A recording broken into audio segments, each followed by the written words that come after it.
भैया के छैनी को जगिरा है सखी मंगल गबियो।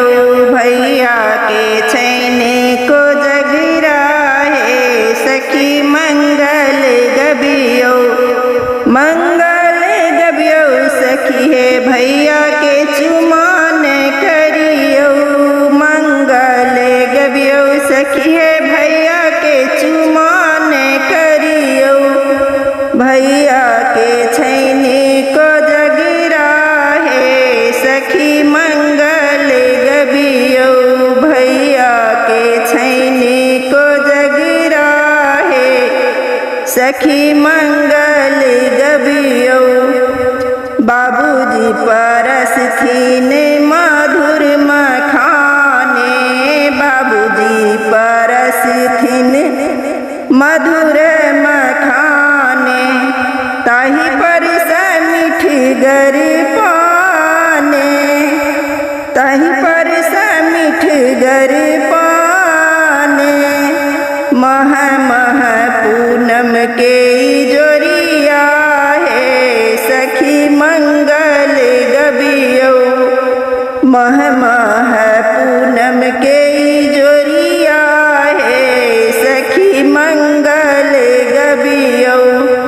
भैया के छैनी को जगिरा है सखी मंगल गबियो।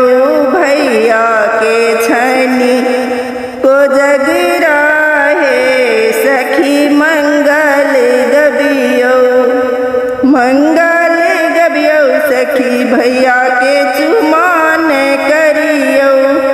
मंगल गबियो सखी भैया के चुमान करियो। चांदी के माछ पराते। चांदी के माछ पराते। सजी भार काते काते। चांदी के माछ पराते। सजी भार काते काते।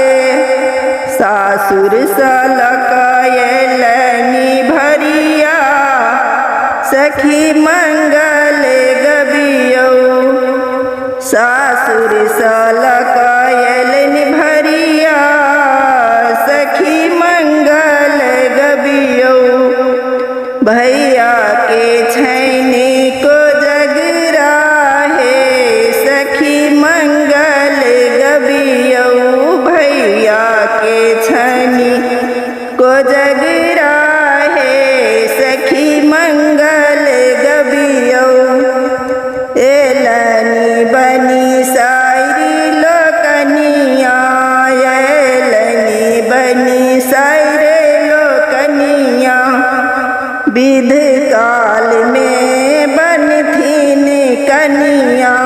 विध काल में बनथीन कनिया। पहिर बनिहिन का लाल सरिया सखी डहकन गबियो। पहिरे बनिहिन का लाल सरिया सखी डहकन गबियो।